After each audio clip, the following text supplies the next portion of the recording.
जय हिंद जय महाराष्ट्र बेटा। एमसीसी इस यूट्यूब चैनल पे आप सभी का स्वागत। मेरा नाम है हर्षल भगत। तो आज से हमें स्टार्ट करना है 12th फिजिकल केमिस्ट्री का नेक्स्ट चैप्टर केमिकल काइनेटिक्स। तो स्टार्ट करेंगे बेटा हम केमिकल काइनेटिक्स।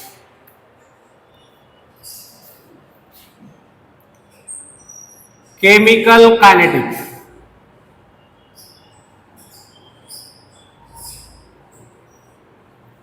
देखो point number first, it is a branch of chemistry. It is a branch of chemistry. It is a branch of chemistry which deals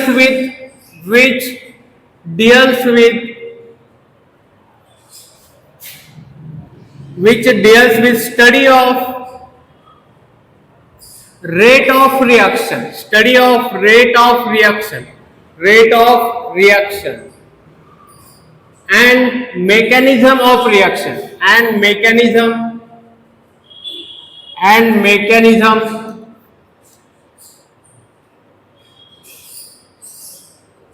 of reaction called kinetics or chemical kinetics।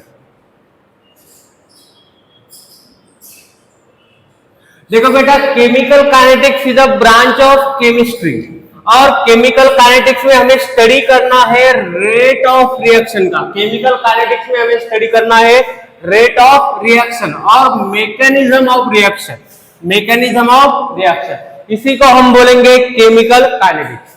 Chemical kinetics is a branch of chemistry which deals with study of rate of reaction का study करना है और mechanism of reaction का study करना है। इसी को हम बोलेंगे केमिकल काइनेटिक्स। देखो point number second, the word of kinetics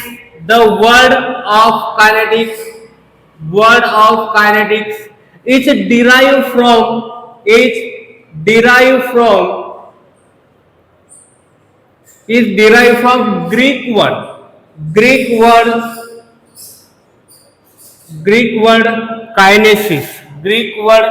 kinesis। और काइनेसिस मीन्स क्या होता है? देखो काइनेसिस मीन्स मूवमेंट। देखो क्या लिखा है यहाँ पे, द वर्ड ऑफ काइनेटिक्स कहां से डिराइव हो चुका है? ग्रीक वर्ड काइनेसिस से। और काइनेसिस मीन्स क्या होता है? Movement. The word of kinetics is derive from Greek word kinesis means movement.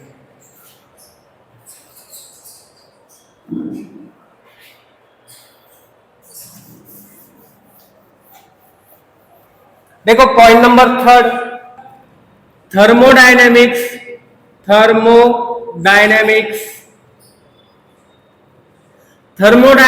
से हम पता कर सकते हैं कि रिएक्शन स्पॉन्टेनियस है या नॉन स्पॉन्टेनियस है। देखो थर्मोडायनेमिक्स से हम पता कर सकते हैं रिएक्शन स्पॉन्टेनियस है या नॉन स्पॉन्टेनियस है। रिएक्शन अपने आप से होगी तो उसे बोलेंगे हम स्पॉन्टेनियस। हम एक्सटर्नल एनर्जी प्रोवाइड करनी पड़ेगी रिएक्शन को तो उसे बोलेंगे नॉन स्पॉन्टेनियस। जो अपने आप से होंगे उसे स्पॉन्टेनियस कहेंगे, जिसे एक्सटर्नल एनर्जी प्रोवाइड करनी पड़ेगी उसे नॉन स्पॉन्टेनियस कहेंगे। अभी रिएक्शन स्पॉन्टेनियस है या नॉन स्पॉन्टेनियस है कौन बताएगा हमें? थर्मोडायनेमिक्स बताएगा। कौन बताएगा? थर्मोडायनेमिक्स। जिस रिएक्शन का डेल्टा जी निगेटिव होगा उसे कहेंगे स्पॉन्टेनियस। जिस रिएक्शन का डेल्टा जी पॉजिटिव होगा उसे कहेंगे हम नॉन स्पॉन्टेनियस। वैसे ही हमें केमिकल काइनेटिक्स बताएगा बेटा, केमिकल काइनेटिक्स हमें बताएगा रेट ऑफ रिएक्शन के बारे में। रेट ऑफ रिएक्शन बताएगा, मतलब स्पीड ऑफ रिएक्शन बताएगा। देखो हम केमिकल काइनेटिक्स से क्या कर सकते हैं? रेट ऑफ रिएक्शन को कैलकुलेट कर सकते हैं। रेट को क्या बोलेंगे हम? स्पीड ऑफ रिएक्शन को कैलकुलेट कर सकते हैं। जैसे हमें बाइक का स्पीड कैलकुलेट करना होगा तो कैसे करेंगे हम? स्पीड को कैलकुलेट करना है तो हम कैसे करेंगे? Distance with respective time, distance with respective time. ठीक है, कितना डिस्टेंस ट्रेवल हुआ विद रिस्पेक्टिव टाइम। यहाँ पे हम बाइक का स्पीड का कैलकुलेट कर सकते हैं। वैसे हमें रिएक्शन का स्पीड कैलकुलेट करना हो, रिएक्शन का रेट कैलकुलेट करना हो, तो यहां पे लिखेंगे हम change in concentration, change in concentration, कितना चेंज हुआ विद रिस्पेक्टिव टाइम। इसे हम डिटेल में देखेंगे बाद में। बाइक का स्पीड कैलकुलेट करना हो तो हम लिखेंगे डिस्टेंस अपॉन टाइम। वैसे हमें केमिकल काइनेटिक्स से रेट ऑफ रिएक्शन लिखना है, इसके लिए हम रेट ऑफ रिएक्शन के लिए लिखेंगे change in concentration with respective time, और इसे डिटेल में लेंगे हम। देखो point number 5, factor such as concentration, factors such as concentration, temperature, pressure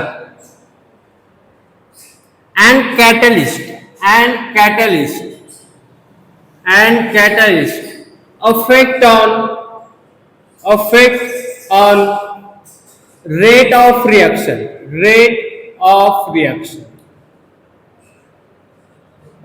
देखो स्पीड ऑफ रिएक्शन और क्या बोल सकते हैं, रेट ऑफ रिएक्शन के ऊपर किसका इफेक्ट होगा? देखो कॉन्सेंट्रेशन का इफेक्ट होगा, टेम्परेचर का इफेक्ट होगा, प्रेशर का इफेक्ट होगा और कैटलिस्ट का इफेक्ट होगा। जब हम कॉन्सेंट्रेशन, टेम्परेचर, प्रेशर, कैटलिस्ट को चेंज करेंगे तो स्पीड ऑफ रिएक्शन बेटा चेंज हो जाएगा। तो यही लिखा हमने, देखो factor such as concentration, temperature, pressure and catalyst affect on rate of reaction,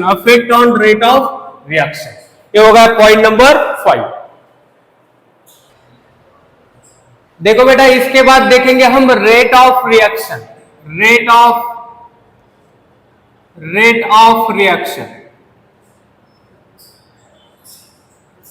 देखो point number 1, some reaction such as ionic reaction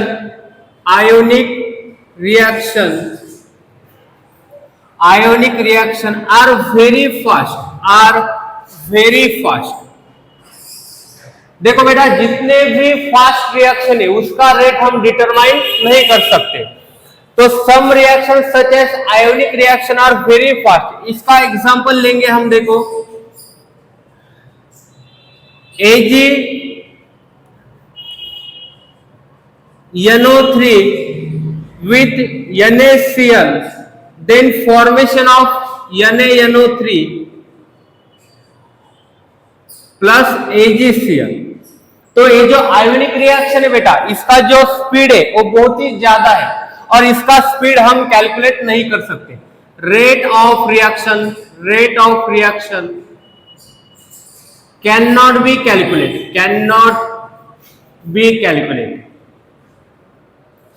cannot be determined।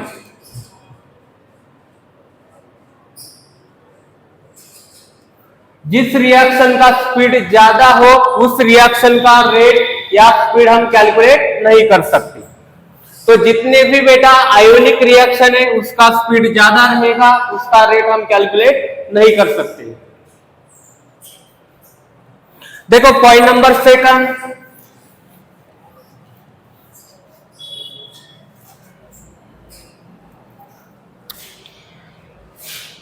some reaction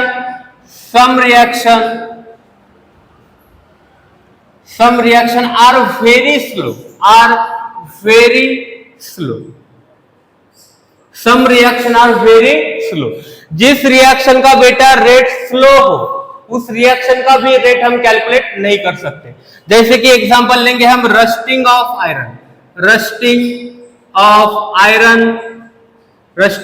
iron in the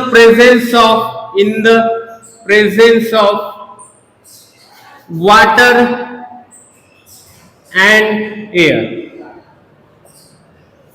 देखो जब आयरन को जंग लग जाएगा तो उसमें बहुत समय लगेगा, इस रिएक्शन को होने में बहुत समय लगेगा, बहुत ही स्लो रिएक्शन है। Rusting of iron in the presence of water और एयर, तो ये जो रिएक्शन होने के लिए बहुत समय लगेगा, बहुत ही स्लो रिएक्शन है, इसका रेट हम कैलकुलेट नहीं कर सकते। Rate of reaction, rate of reaction, rate of reaction या बोल सकते हैं speed of reaction, speed of reaction can not be calculate, can not be calculate. जैसे कि और एक एग्जांपल लेंगे, डायमंड, डायमंड ग्राफाइट में कन्वर्ट हो जाता है। डायमंड ग्राफाइट में कन्वर्ट होने के लिए सालों लग जाते बेटा, डायमंड को ग्राफाइट में कन्वर्ट होने के लिए सालों लग जाते हैं। और ये जो रिएक्शन है बहुत ही स्लो रिएक्शन है, और इस रिएक्शन का रेट हम डिटरमाइन नहीं कर सकते। तो वेरी स्लो रिएक्शन का रेट हम डिटरमाइन नहीं कर सकते।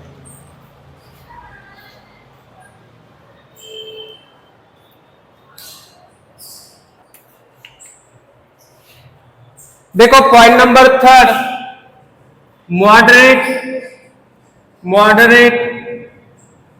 Rate of reaction, moderate rate of reaction का speed, moderate rate of reaction का स्पीड हम कैलकुलेट कर सकते हैं।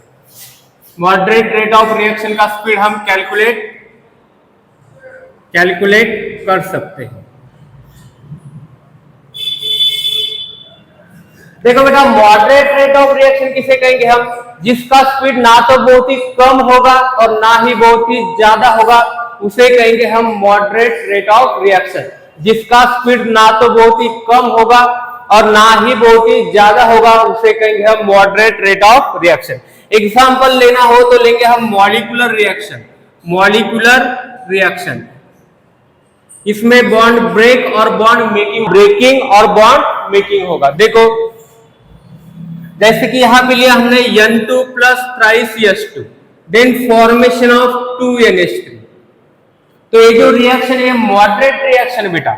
देखो यहां पे नाइट्रोजन का बॉन्ड ब्रेक करना पड़ेगा, N2 का, यहां पे H2 का बॉन्ड ब्रेक करना पड़ेगा, यहां पे बॉन्ड फॉर्म होगा।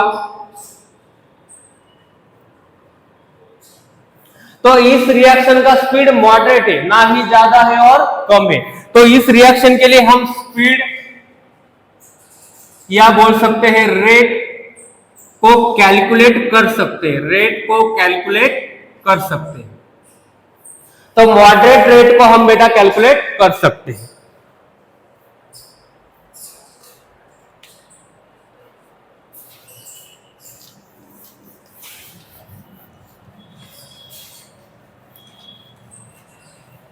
देखो इसके बाद लेंगे हम point number 4, point number 4 rate of disappearance, rate of disappearance, rate of disappearance.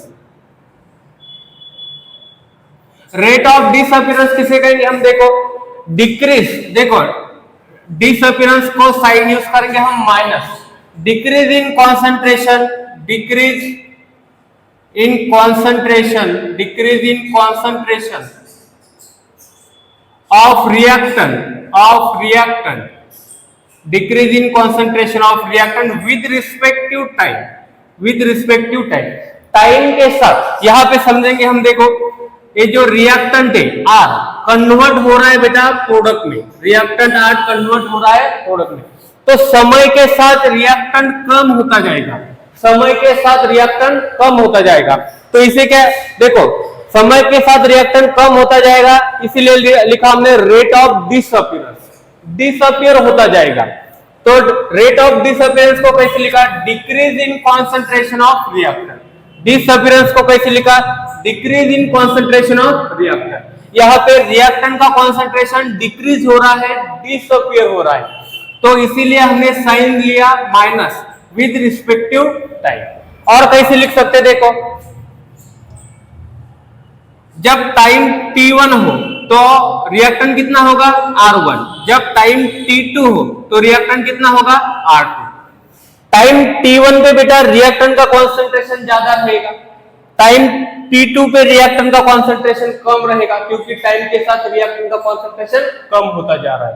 तो और इसे कैसे लिख सकते हैं हम, देखो डेल्टा क्या है यहाँ पे, चेंज इन कॉन्सेंट्रेशन। डेल्टा क्या है यहाँ पे, change in concentration of reactant, change in concentration of reactant with respect to change in time. तो चेंज इन रिएक्टेंट को कैसे लिख सकते, देखो R2 minus R1, R2 minus R1, concentration में क्या चेंज आ रहा है, R2 माइनस R1, और टाइम में T2 minus T1, T2 minus T1।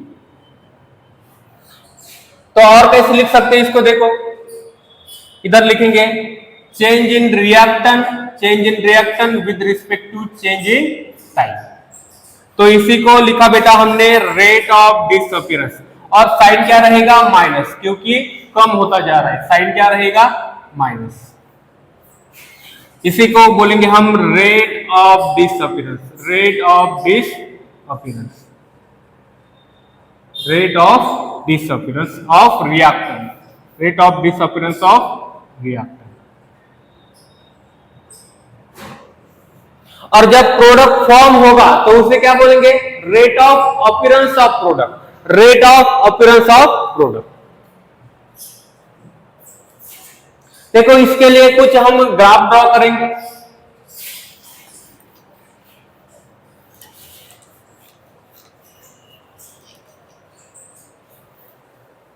देखो ये जो R रिएक्टेंट है ये कन्वर्ट हो रहा है P प्रोडक्ट में, तो रिएक्टेंट कम होता जाएगा, प्रोडक्ट बढ़ता जाएगा। तो इसके लिए ग्राफ कैसे देखें,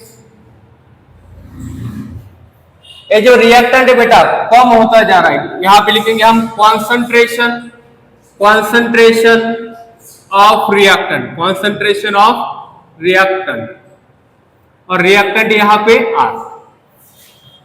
तो R यहां पे टाइम है T1, R1 यहां पे लिखेंगे हम R2, यहां पे टाइम हो चुका है T2। तो समय के साथ देखो जब टाइम T1 है तो कॉन्सेंट्रेशन बेटा ज्यादा है, जब टाइम T2 हो गया तो समय के साथ रिएक्टेंट देखो कम हो गया, कॉन्सेंट्रेशन कम हो गया।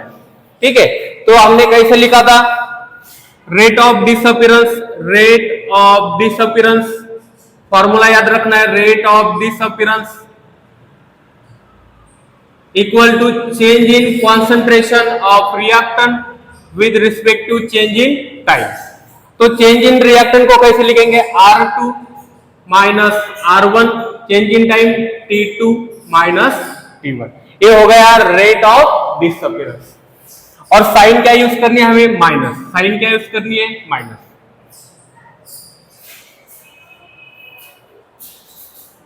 देखो इसके बाद देखेंगे हम rate of appearance, rate of appearance.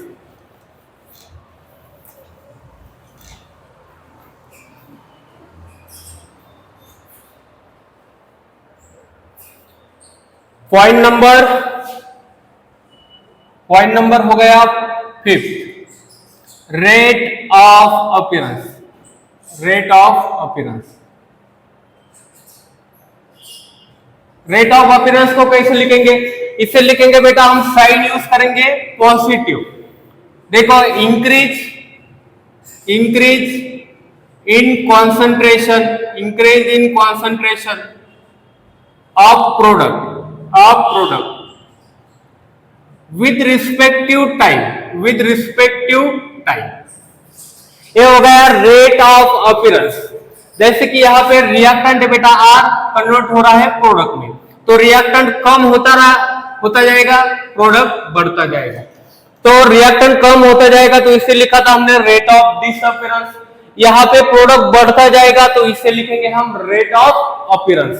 तो इसे लिखेंगे, यही लिखा हमने, rate of appearance equal to increase in concentration of product. Appearance में बेटा प्रोडक्ट का कॉन्सेंट्रेशन इंक्रीज हो जाएगा, अपीयरेंस में प्रोडक्ट का कॉन्सेंट्रेशन इंक्रीज हो जाएगा, और इसे साइन यूज करेंगे हम पॉजिटिव विद रिस्पेक्टिव टाइम। जैसे जैसे टाइम बढ़ता जाएगा, जैसे जैसे टाइम बढ़ता जाएगा वैसे वैसे प्रोडक्ट भी बढ़ता जाएगा। जैसे जैसे टाइम बीतता जाएगा वैसे वैसे प्रोडक्ट ज्यादा बनके फॉर्म हो जाएगा। तो rate of disappearance is equal to increasing concentration of product with respect to time. अभी इसे कैसे लिख सकते हैं हम, देखो जब टाइम t1 है, जब टाइम t1 है तो प्रोडक्ट कितना है बेटा p1। जब टाइम t2 हो चुका है तब प्रोडक्ट कितना हो जाएगा p2। तो t1 पे प्रोडक्ट का कॉन्सेंट्रेशन कम रहेगा, t2 पे जैसे जैसे टाइम बीतता जाएगा टाइम के साथ प्रोडक्ट भी बढ़ जाएगा, तो p2 का कॉन्सेंट्रेशन कैसा रहेगा, ज्यादा रहेगा। तो increase in concentration of product को कैसे लिखेंगे, delta p, change in concentration of product with respect to change in time. तो चेंज कैसा आएगा, देखो प्रोडक्ट का p2 minus p1, p2 minus p1 divided by change in time t2 minus p1, t2 minus p1। तो ये जो formula है बेटा, ये जो फॉर्मूला है किसका फॉर्मूला है, रेट ऑफ अपीयरेंस का, rate of appearance, change in concentration of product with respect to time, और साइन आएगा पॉजिटिव। देखो इसका ग्राफ शो करेंगे हम।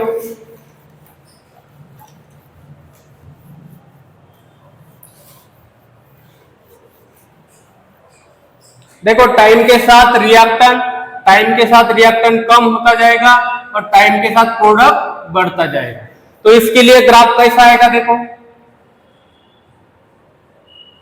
यहां पे लिखेंगे कॉन्सेंट्रेशन,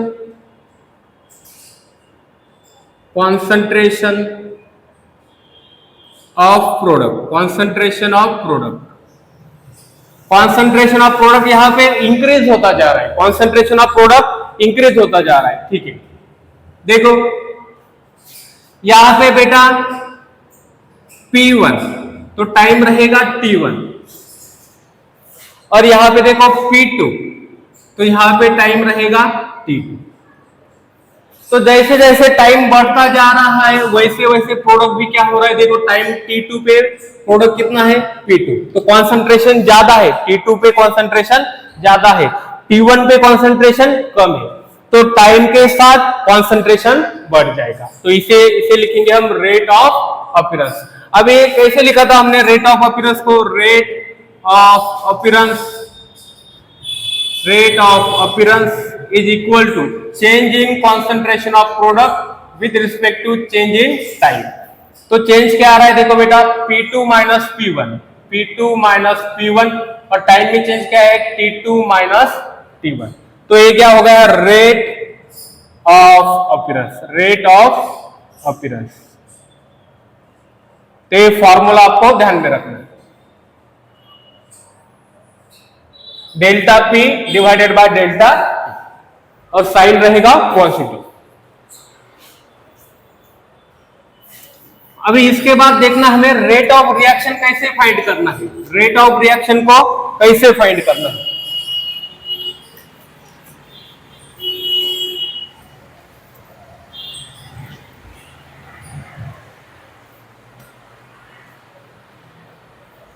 देखो बेटा हमें कैलकुलेट करना है, कैलकुलेट करना है हमें rate of reaction, rate of reaction. तो रेट ऑफ रिएक्शन को कैसे कैलकुलेट करेंगे हम, देखो एक एग्जांपल लेके समझेंगे। जैसे कि यहाँ पे लिखा हमने 2A plus 3B then formation of 4C, ठीक है। तो इसके लिए रेट ऑफ रिएक्शन कैसे लिखेंगे, रेट ऑफ रिएक्शन निकालना हो, रेट ऑफ रिएक्शन निकालना हो, रिएक्शन का रेट निकालना हो तो कैसे निकालेंगे।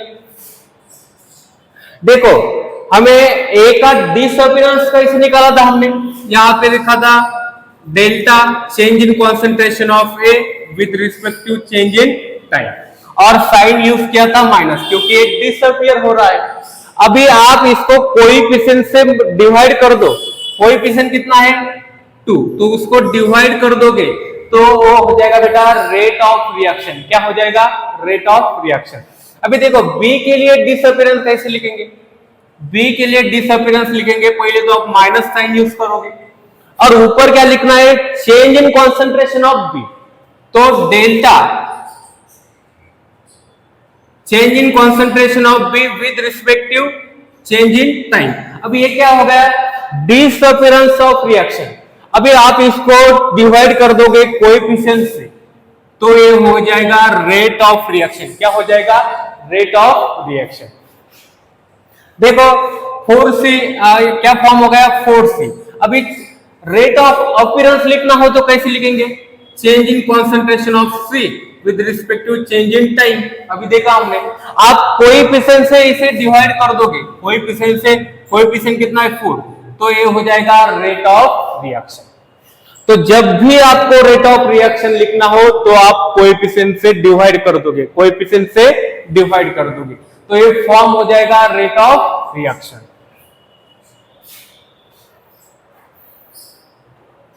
देखो किसी एक का आपने रेट निकाल दिया, किसी एक का आपने रेट निकाल दिया, तो आप किसी का भी रेट ऑफ अपीयरेंस या डिसअपीयरेंस निकाल सकते हैं, और ये समझेंगे हम क्वेश्चन से।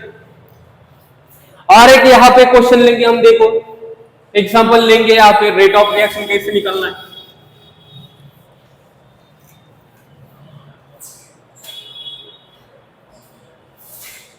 देखो यहां पे लिखा हमने S2 कंबाइन विद, सेकंड को एग्जांपल लेंगे, S2 combine with Cl2 then formation of 2SCl।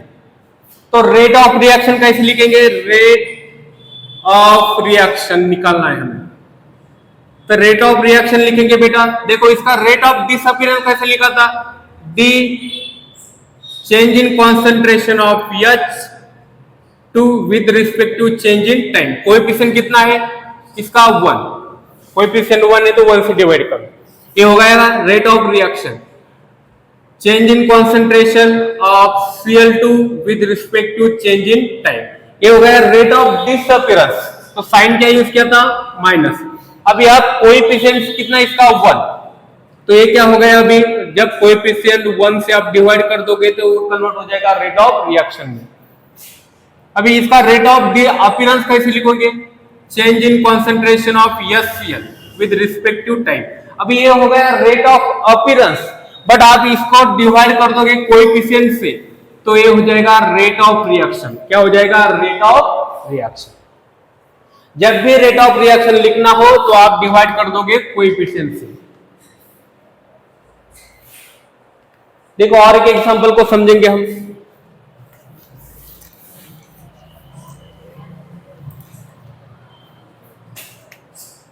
एक रिएक्शन है हमारे पास 2SO2 plus O2 then formation of 2SO3। इसके लिए आपको रेट ऑफ रिएक्शन निकालना हो तो कैसे निकालेंगे, rate of reaction, rate of reaction निकालना हो तो कैसे निकालेंगे। देखो डिसअपीयरेंस कैसे लिखा था हमने, minus change in concentration of SO2 with respect to change in time. जब आप इसको कोएफिशिएंट से डिवाइड कर दोगे तो ये हो जाएगा रेट ऑफ रिएक्शन। क्या हो जाएगा, रेट ऑफ रिएक्शन। इसका रेट ऑफ रिएक्शन कैसे लिखोगे, change in concentration of O2 with respect to change in time, और साइन क्या है बेटा, माइनस। कोएफिशिएंट कितना है 1। इसके लिए रेट ऑफ अपीयरेंस लिखना हो तो कैसे लिखेंगे, change in concentration of SO3 with respect to time. अभी ये हो गया change in appearance, but sorry rate of appearance, ये क्या हो गया, रेट ऑफ अपीयरेंस। डिवाइड कर दोगे कोएफिशिएंट से तो ये हो गया रेट ऑफ रिएक्शन।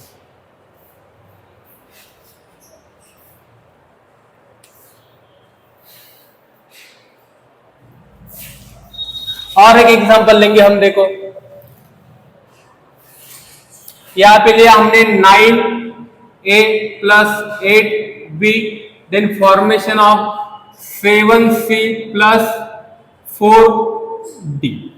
तो इसके लिए रेट ऑफ रिएक्शन निकालना हो तो कैसे निकालेंगे, रेट ऑफ रिएक्शन। तो फॉर्मूला क्या है हमारे पास, देखो change in concentration of A with respect to change in time, और आपको डिवाइड कर देना है कोएफिशिएंट से, और साइन क्या आ जाएगी, माइनस, क्योंकि डिसअपीयर होता जा रहा है। इसको कैसे लिखेंगे, -1/8 change in concentration of B with respect to change in time. इसको कैसे लिखेंगे, चेंज इन कॉन्सेंट्रेशन 7 से डिवाइड कर दोगे, change in concentration of C with respect to time, और इसको लिखेंगे 1/4 चेंज इन कॉन्सेंट्रेशन। देखो इसके बाद देखना है हमें instantaneous rate of reaction, instantaneous rate of reaction, instantaneous rate of reaction.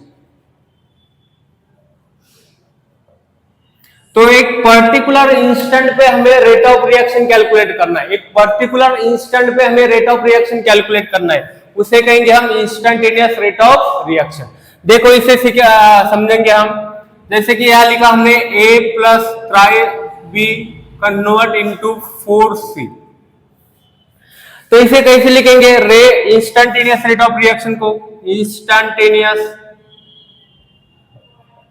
Instantaneous rate of reaction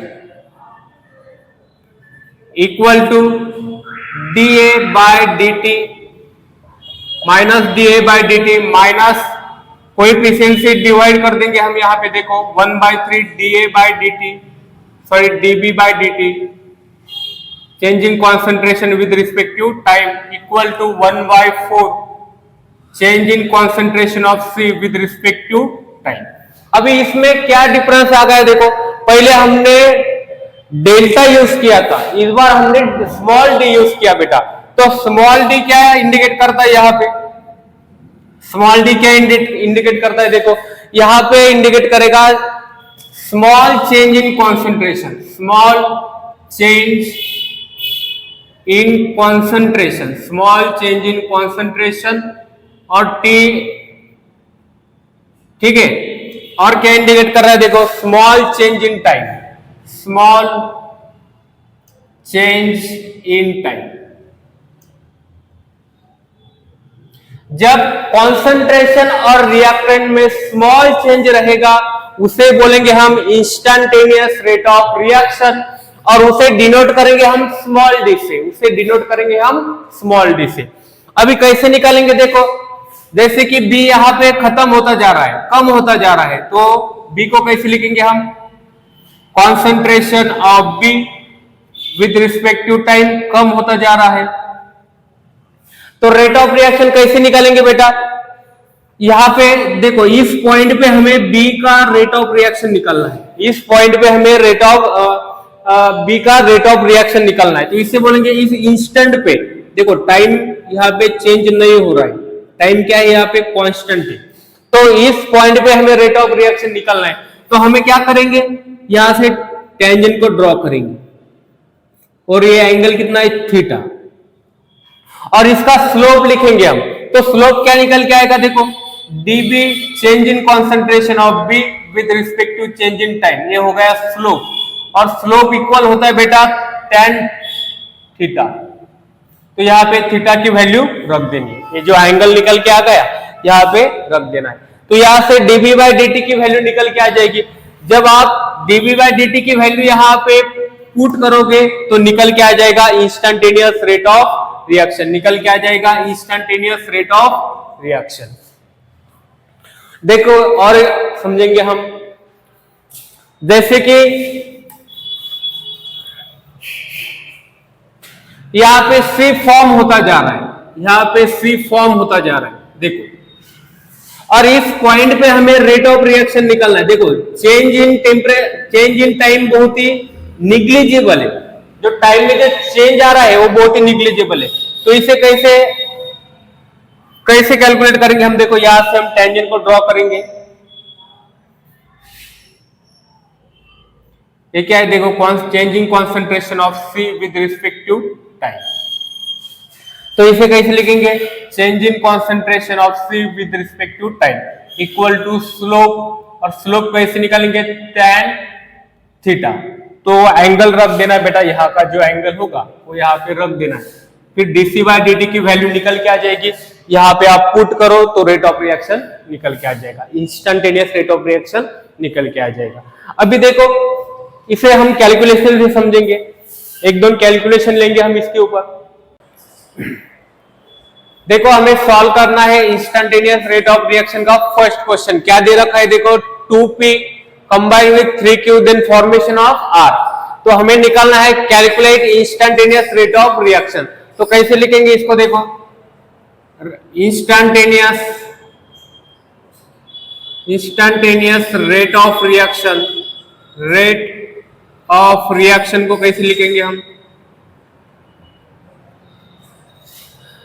-1/2 dA dP by dt changing concentration with respect to time equal to -1/3 dQ by small change in concentration with respect to small change in time। Delta use ना करके हम small D use करेंगे, ठीक है, instantaneous rate of reaction के लिए। और यहां पे dR by dt। तो कैसे निकालेंगे हम इंस्टेंटेनियस रेट ऑफ रिएक्शन। तो यहां पे बेटा हमें ग्राफ दे रखा है changing concentration of Q with respect to time. Q बेटा रिएक्टेंट कम होता जा रहा है टाइम के साथ। तो यहां पे हम देखो कैसे लिखेंगे इसको, dQ by dt small change in concentration of Q with respect to time equal to होता है स्लोप। और स्लोप क्या आ जाएगा यहाँ पे, tan थीटा। और tan थीटा कितना दे रखा है, 135।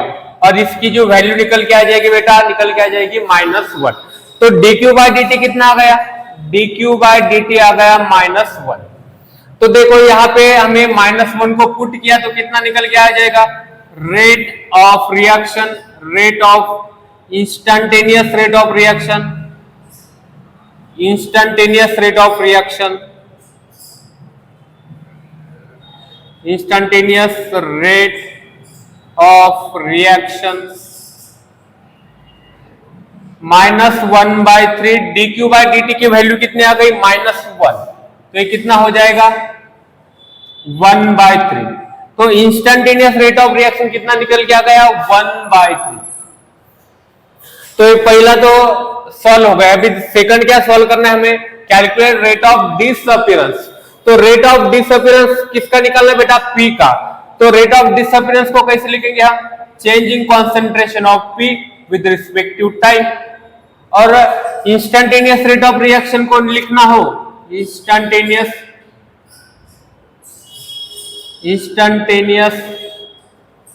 रेट ऑफ रिएक्शन को लिखना हो, रेट ऑफ रिएक्शन। तो हम क्या कर देंगे, डिवाइड कर देंगे कोएफिशिएंट से। बट हमें क्या चाहिए, सिर्फ रेट ऑफ डिसअपीयरेंस चाहिए बेटा, rate of disappearance of P। तो इंस्टेंटेनियस रेट ऑफ रिएक्शन कितना है हमारे पास, 1/3। 1/3 इंटू आप कितना कर दोगे, 2। तो ये क्या निकल के आ जाएगा, -dP बाय dt। मतलब calculate the rate of disappearance कितना आ गया, 2/3। ठीक है, इसकी यूनिट क्या रहेगी, मोल पर लीटर पर सेकंड। देखो बेटा हमें सॉल्व करना है क्वेश्चन नंबर सेकंड। क्या दे रखा है देखो, 2 mole of A combined with 1 mole of B then formation of 3 mole of C। हमें निकालना है यहाँ पे find the instantaneous rate of reaction, और सेकंड निकालना है find the rate of disappearance of A। और हमें दे रखा है देखो B का कॉन्सेंट्रेशन कम होता जा रहा है विद टाइम। और यहाँ पे हमें निकालना है इंस्टेंटेनियस रेट ऑफ रिएक्शन। तो कैसे निकालेंगे, instantaneous rate of reaction, instantaneous rate of reaction equal to small change रहेगा -1/2। कोएफिशिएंट से हम क्या करेंगे, डिवाइड कर देंगे changing concentration of A with respect to change in time equal to changing concentration of B with respect to time equal to change in concentration of C with respect to time. ये हो गया बेटा average rate of reaction. तो हमें निकालना है यहाँ पे देखो एवरेज इंस्टेंटेनियस रिएक्शन हो गया है, हमें निकालना है इंस्टेंटेनियस रेट ऑफ रिएक्शन। तो कैसे निकालेंगे, पहले हम इसका स्लोप निकालेंगे। देखो dB by d, change in concentration of B, change in concentration of B with respect to time. इसको क्या लिख सकते हैं हम, स्लोप। और स्लोप इक्वल होता है बेटा tan थीटा के बराबर, और थीटा कितना दे रखा है हमें 150, tan 150। और इसको कैसे लिख सकते हैं हम, tan 180 माइनस 30। तो tan 180 कितना हो जाएगा 0, और tan माइनस 30 कितना होता है -1/√3, -1/√3। तो देखो d changing concentration of B with respect to change in time कितना आ गया, -1/√3। अभी यहां पे हमें पुट करना है वैल्यू, तो यहां पे हमें क्या मिल जाएगा, इंस्टेंटेनियस रेट ऑफ रिएक्शन। देखो इंस्टेंटेनियस रेट ऑफ रिएक्शन कितना निकल के आ जाएगा, ये -1/√3, तो कितना आ गया 1/√3, कितना आ गया 1/√3। कैसे सॉल्व किया, देखो इंस्टेंटेनियस रेट ऑफ रिएक्शन का फॉर्मूला लिखा, देखो सबको हमने क्या किया, कोएफिशिएंट से डिवाइड कर दिया। यहाँ पे दे रखा है बी का कॉन्सेंट्रेशन समय के साथ कम हो रहा है, ठीक है। तो यहाँ पे हमने स्लोप निकाला, changing concentration of B with respect to time, slope होता है बेटा tan थीटा के इक्वल, थीटा कितना दे रखा है 150। इसको सॉल्व किया तो देखो changing concentration of B with respect to time कितना आ गया, -1/√3। और यहाँ पे वैल्यू पुट कर दी तो क्या निकल के आ गया, इंस्टेंटेनियस रेट ऑफ रिएक्शन कितना आ गया 1/√3। रेट ऑफ डिसअपीयरेंस अब निकल जाएगा, कैसे निकालेगा, देखो rate of disappearance of A निकलना है हमें, तो इसका हम इंस्टेंटेनियस रेट ऑफ रिएक्शन लिखेंगे, instantaneous rate of reaction equal to कितना आ जाएगा, देखो -1/2 change in concentration of A with respect to time. तो इंस्टेंटेनियस रेट ऑफ रिएक्शन निकल के आ गया यहाँ पे 1/√3 equal to -1/2 changing concentration of A with respect to time. तो देखो क्या निकल के आएगा, changing 2/√3 equal to -d changing concentration of A with respect to time. इसी को हम क्या बोलेंगे, rate of disappearance, rate of disappearance, rate of disappearance of A. तो कितना निकल के आ गया, देखो 2/√3, 2/√3। तो ये देखो रेट ऑफ रिएक्शन के ऊपर हमें सॉल्व करना है क्वेश्चन नंबर 3। क्या क्या दे रखा है, देखो in the formation of SO3 by contact process. देखो यहाँ पे रिएक्शन दे रखी है 2 mole of SO2 combined with single mole of O2, then formation of 2 mole of SO3। Rate of reaction express as minus changing concentration of O2 with respect to time.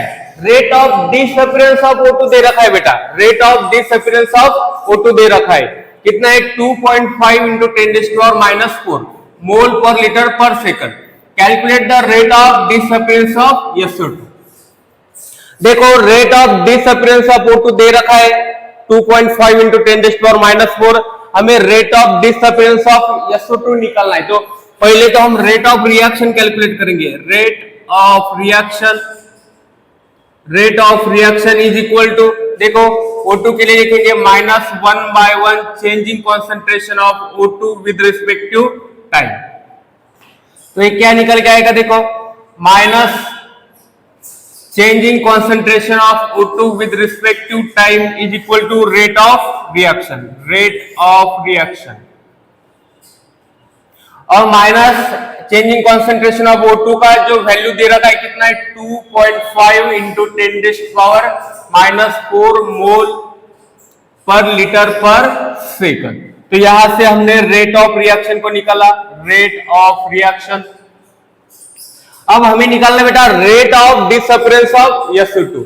तो SO2 को ले कैसे लिखेंगे हम, rate of reaction, rate of reaction is equal to minus 1/2 change in concentration of SO2 with respect to time. तो ये क्या हो गया, देखो यहाँ पे ये हो गया rate of disappearance, rate of disappearance. तो यही निकालना है हमें, रेट ऑफ डिसअपीयरेंस निकालना है। तो रेट ऑफ रिएक्शन कितना आ गया, देखो 2.5 इंटू 10⁻⁻⁴ मोल पर लीटर पर second equal to 1/2 minus 1/2 into change in concentration of SO2 with respect to time. तो देखो 2 से मल्टीप्लाई कर देंगे तो कितना आ जाएगा, 5 इंटू 10⁻⁻⁴ मोल पर लीटर पर second equal to minus change in concentration of SO2 with respect to time. इसी को बोलेंगे बेटा हम rate of disappearance, rate of disappearance, rate of disappearance of SO2। तो rate of disappearance of SO2 कितना आ गया, 5 इंटू 10⁻⁻⁴ मोल पर लीटर पर सेकंड। तो किससे मैच हो रहा है, देखो ए से, तो आंसर क्या रहेगा, ए। 5 इंटू 10⁻⁻⁴ मोल पर लीटर पर सेकंड निकल के आ गया rate of disappearance of SO2। देखो पहले हमने रेट ऑफ रिएक्शन को निकाला, रेट ऑफ रिएक्शन को निकालने के बाद हमने rate of disappearance of SO2 निकाला। तो ये हो गया बेटा क्वेश्चन नंबर 3। देखो बेटा हमें सॉल्व करना है क्वेश्चन नंबर 4। क्या दे रखा है, देखो the rate of formation of SO3 according to reaction. देखो 2 mole of SO2 combine with single mole of O2, then formation of 2 SO3, 2 mole of SO3 is 1.6 into 10⁻³ kg per minute. हमें rate of formation of SO3 दे रखा है, rate, इसको क्या लिखेंगे हम, rate of appearance, rate of appearance of SO3 कितना दे रखा है, देखो 1.6 इंटू 10⁻³ kg पर मिनट। ठीक है, रेट ऑफ फॉर्मेशन मतलब क्या, रेट ऑफ अपीयरेंस कितना दे रखा है, 1.6 इंटू 10⁻³ निकालना क्या है, calculate the rate of disappearance, calculate rate of disappearance.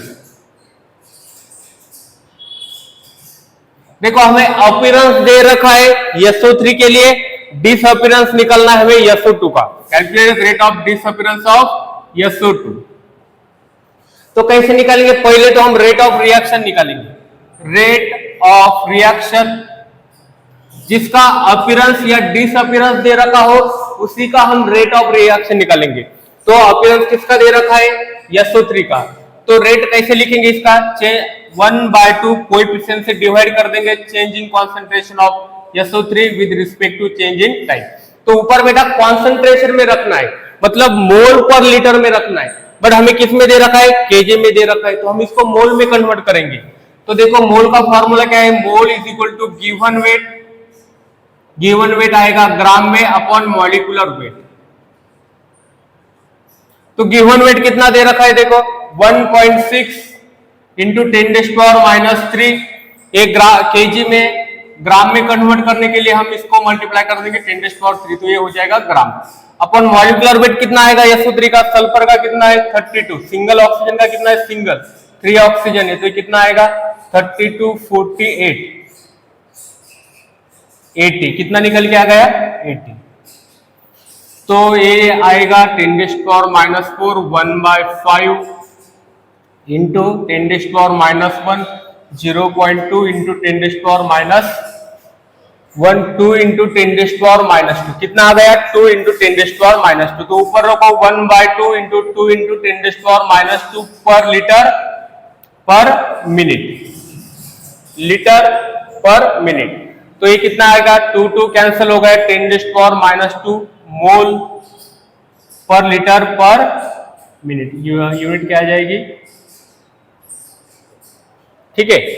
Rate of reaction निकल के आ गया हमारे पास, रेट ऑफ रिएक्शन निकल के आ गया 10⁻⁻² मोल पर लीटर पर मिनट। हमें निकालना है रेट ऑफ रिएक्शन SO2 के लिए। तो कैसे निकालेंगे देखो,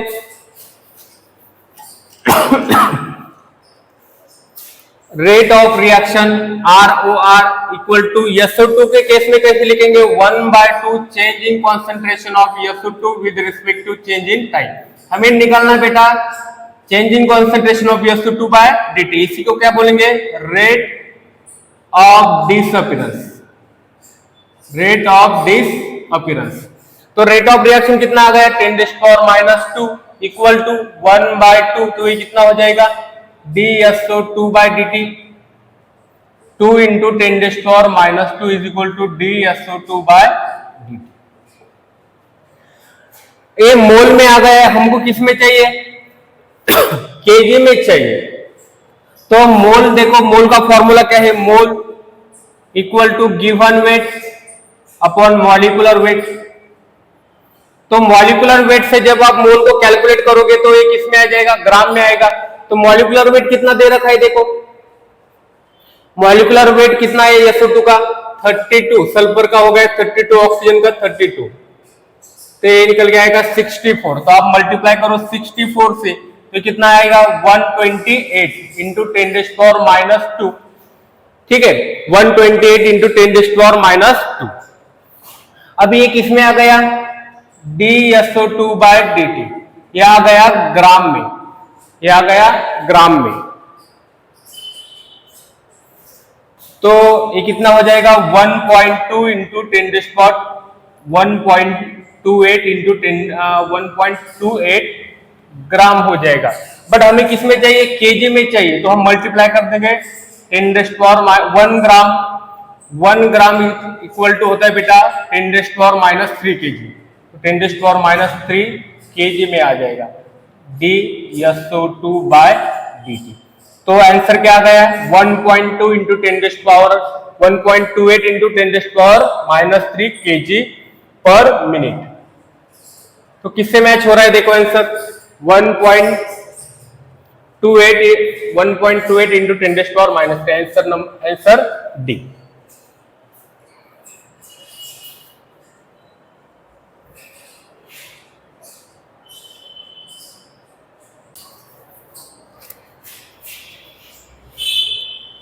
देखो बेटा हमें सॉल्व करना है क्वेश्चन नंबर 6। क्या दे रखा है, देखो the reaction of N2O5 convert हो रहा है 2 mole of NO2 plus 1/2 mole of O2। तो हमें दे रखा है the value of rate of disappearance of N2O5। देखो हमें दे रखा है rate of disappearance of N2O5 कितनी दे रखी है वैल्यू हमें, 6.25 इंटू 10⁻³ मोल पर लीटर पर सेकंड। और हमें क्या निकालना है, देखो the rate of formation of O2 हमें निकालना है। रेट ऑफ अपीयरेंस, फॉर्मेशन को बोलेंगे हम appearance, rate of appearance of O2 हमें निकालना है। देखो यहाँ पे हमें rate of disappearance of N2O5, rate of disappearance of N2O5 की वैल्यू दे रखी है, हमें rate of appearance of O2 निकालना है। तो पहले हमें रेट ऑफ रिएक्शन निकालना पड़ेगा, रेट ऑफ रिएक्शन। और रेट ऑफ रिएक्शन कैसे निकालेंगे हम, जिसका अपीयरेंस या डिसअपीयरेंस दे रखा हो उसी से हम रेट ऑफ रिएक्शन निकालेंगे। तो रेट ऑफ डिसअपीयरेंस N2O5 का दे रखा हो तो इसका रेट ऑफ रिएक्शन लिखना हो तो कैसे निकालेंगे, कोएफिशिएंट कितना है -1/1 change in concentration of N2O5 with respect to change in time. तो इसी को क्या बोलेंगे बेटा हम, जब इसको हम माइनस साइन लगा देंगे तो ये क्या हो जाएगा, रेट ऑफ डिसअपीयरेंस। क्या हो जाएगा, रेट ऑफ डिसअपीयरेंस। और इसकी जो वैल्यू दे रखी है, कितनी दे रखी है, 1 इंटू 6.25 इंटू 10⁻³ मोल पर लीटर पर सेकंड। तो रेट ऑफ रिएक्शन कितना आ गया, रेट ऑफ रिएक्शन आ गया बेटा यहाँ पे 6.25 इंटू 10⁻³ 6.25 इंटू 10⁻³। अभी हमें रेट ऑफ फॉर्मेशन O2 के लिए लिखना हो, रेट ऑफ फॉर्मेशन निकालना है हमें, rate of appearance of O2। तो कैसे निकालेंगे, rate of reaction ROR equal to change in concentration with respect to time. ठीक है, तो पहले तो हमको कोएफिशिएंट से डिवाइड करना है, 1/2 इंटू कोएफिशिएंट से डिवाइड किया, change in concentration of O2 with respect to change in time. इसको क्या बोलेंगे हम? Rate of appearance, rate of appearance. तो यही निकलना है हमें, रेट ऑफ अपीयरेंस निकलना है। और रेट ऑफ रिएक्शन कितना आ गया? 6.25 इंटू 10⁻³ तो कैसे निकालेंगे? 1/2 इंटू 6.25 इंटू 10⁻³। तो यहां से निकल के आएगा, देखो 3.1 इंटू 10⁻³ कितना आ गया? 3.1 इंटू 10⁻³ तो किससे मैच हो रहा है? देखो 3.1 इंटू 10⁻³ ऑप्शन डी से।